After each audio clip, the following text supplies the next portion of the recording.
Imagine this. What if intelligence, the thing we glorify, chase, and define our worth by, wasn't a blessing at all?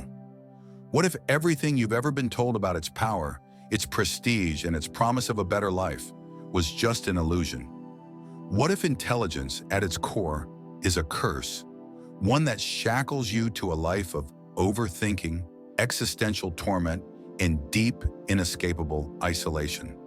Stay with me, because by the end of this video, you might not want to be intelligent ever again.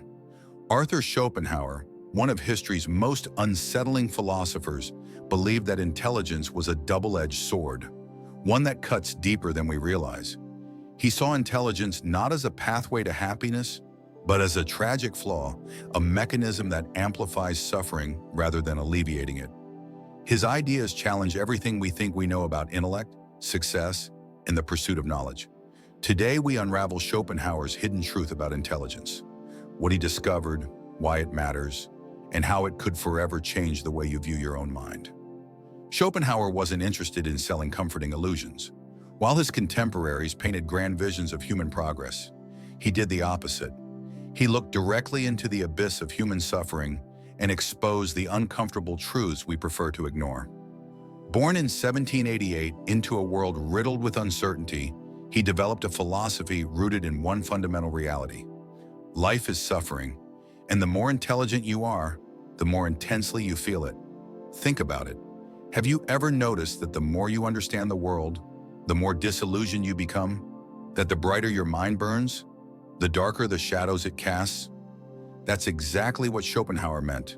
He argued that intelligence heightens awareness, but it also amplifies our sensitivity to pain, imperfection, and loss.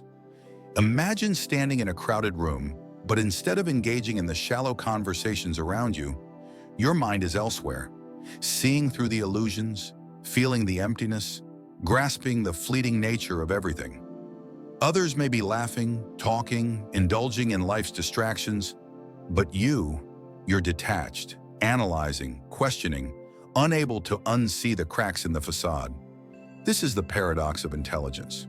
It reveals truths, but in doing so, it isolates you from those who don't or can't see them. Schopenhauer's insight aligns closely with what modern psychology calls existential dread. The more you grasp the vastness of the universe and your own fleeting existence within it, the heavier the burden becomes. Those who lack intelligence can lose themselves in trivial pleasures, mindless entertainment, empty ambitions, fleeting successes, but the highly intelligent, they see through these distractions. And once you see through them, you can't unsee them. So what's the solution? Does this mean intelligence is a curse with no escape? Not exactly. Schopenhauer didn't advocate for ignorance, but he did warn against falling into the trap of thinking intelligence alone will bring happiness. He believed that many intelligent people waste their lives trying to think their way into fulfillment, analyzing, second-guessing, searching for meaning in a world that refuses to give them any. If you've ever spent sleepless nights trapped in thought loops, replaying conversations, regretting choices, fearing the future, congratulations. You've experienced what Schopenhauer called the curse of intelligence, a restless mind that refuses to rest, even when there is nothing left to solve. But here's where things take an unexpected turn. If intelligence is a double-edged sword, is there a way to wield it without being wounded by it? Schopenhauer believed there was, and his answer might surprise you. He argued that the antidote to intelligence-induced suffering is not more thinking, not more analyzing, but something completely different: tranquility. True peace, according to Schopenhauer, is found not in knowing more, but in detaching from the need to know it all. He believed that if we want to avoid being crushed by our intelligence, we must do three things. 1. Accept suffering as inevitable. Most people spend their lives trying to outthink suffering, avoiding it, numbing it, rationalizing it. But Schopenhauer tells us that suffering is not a mistake. It's the very fabric of existence. Instead of fighting it, we should accept it as part of life's rhythm. 2. Recognize the limits of understanding. No matter how intelligent we are, there will always be mysteries we cannot solve, answers we will never find, and truths that remain just out of reach. The pursuit of certainty is exhausting, and it never ends. By accepting the unknown, we free ourselves from the compulsion to always have an answer. 3. Seek meaning in simplicity, a sunset, a piece of music, a quiet moment of stillness. These are the things that even the most brilliant mind cannot improve upon. Schopenhauer believed that the greatest moments of life are the ones we experience without the need to intellectualize them. But there's one last radical piece to his philosophy. He believed that the ultimate path to freedom was not just in letting go of overthinking, but in letting go of the self itself. Think about it. The self, the I that craves, desires, suffers, is the source of all dissatisfaction. Eastern philosophies, particularly Buddhism, deeply influenced Schopenhauer. He believed that by dissolving the ego, we could escape the endless cycle of craving and suffering that intelligence so often magnifies. So what does this mean for you? Have you ever felt like your intelligence, your ability to see deeper, your constant drive to analyze, has made you more unhappy than fulfilled? Have you ever wished you could turn off your thoughts even for just a moment and find peace in simply being? Share your thoughts in the comments below. This is a conversation worth having. And remember, we're just scratching the surface. What Schopenhauer revealed next might change the way you see not only your own mind, but your entire existence. Stay with me, because what comes next will challenge everything you think you know about intelligence. Let's go deeper. We've uncovered Schopenhauer's unsettling truth about intelligence, how it isolates, torments, and magnifies suffering. But now comes the question that truly matters. How do we live with it? How do we navigate intelligence without letting it consume us? Schopenhauer believed that to understand intelligence, we need to examine its relationship with something even more fundamental, the will. To him, the will to live is the blind, ceaseless force that drives all existence. It compels every living thing to survive, to chase desires, to keep moving forward, not because there's a purpose, but because it simply cannot stop. Think about it. Why do people constantly crave more success, more knowledge, more meaning, only to find themselves unsatisfied the moment they achieve it? Why does happiness always seem just out of reach, no matter how much we accomplish? Schopenhauer argued that this is because we are all slaves to the will. We think we're making choices, but in reality, we are being pulled by hunger, by ambition, by emotion, by the relentless need to keep wanting. And the more intelligent you are, the more painfully aware you become of this cycle. Now here's where things take a dark turn. Most people are blissfully ignorant of the will's power. They chase after wealth, status, relationships, entertainment, believing that each next thing will bring lasting fulfillment. But for the highly intelligent, the illusion shatters. They see through the chase. They recognize that no matter how much they achieve, the will remains hungry. It is never satisfied. And this realization is what creates the deepest form of alienation. Imagine standing on the outside of human existence, watching everyone around you play a game that you now realize is unwinnable. The world moves forward, people chase their ambitions, celebrate their victories, mourn their losses. But you see the strings being pulled, and because you see them, you can no longer pretend. Schopenhauer believed this was the true price of intelligence, not just suffering, but disconnection. The more you understand life, the harder it becomes to feel at home in it. While others embrace distractions, you see emptiness. While others find meaning in social rituals, you question them. While others lose themselves in their desires, you remain painfully aware of their futility.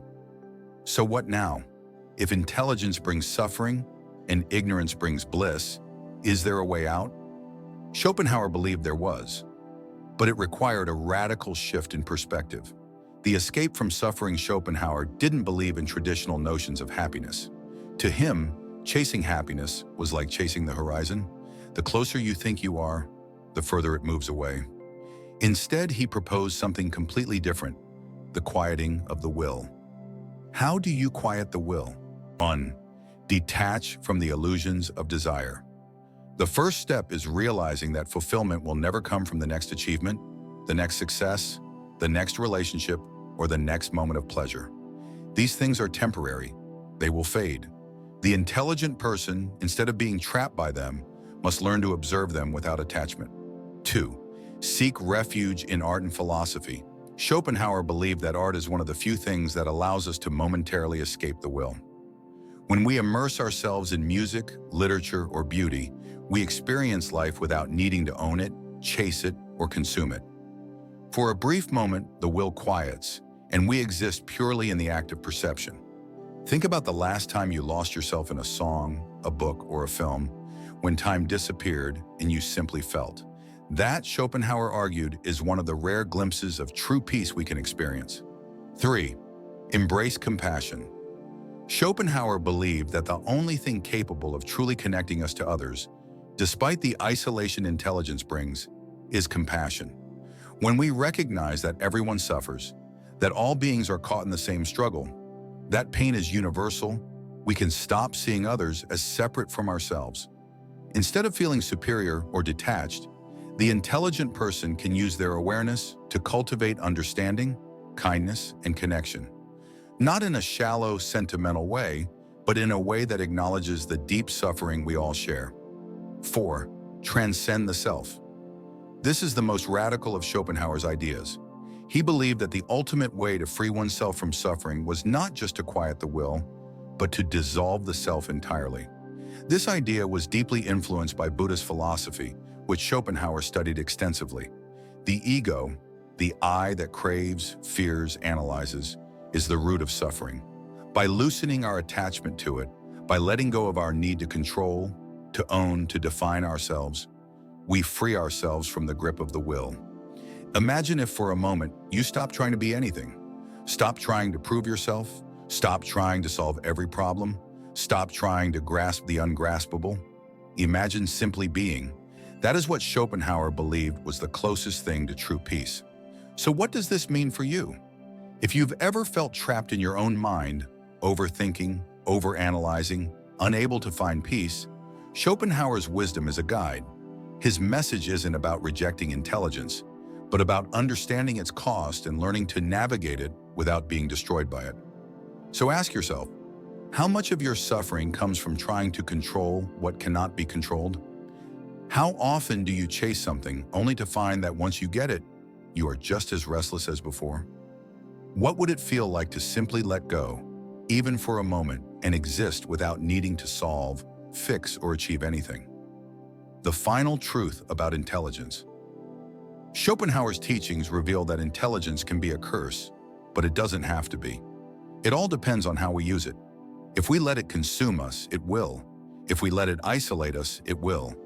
If we spend our lives trapped in overthinking, lost in analysis, unable to experience life directly, we will suffer. But if we learn to detach from the illusions, seek meaning in the present, embrace compassion, and ultimately let go of the ego's grip, intelligence becomes something else entirely. It becomes a key, not to suffering, but to liberation. The choice is yours. So tell me, does this resonate with you? Do you feel the weight of intelligence in your own life? Or have you found ways to quiet the mind and escape the endless chase? Let's continue the conversation in the comments, because these are the kinds of questions that don't just change minds, they change lives.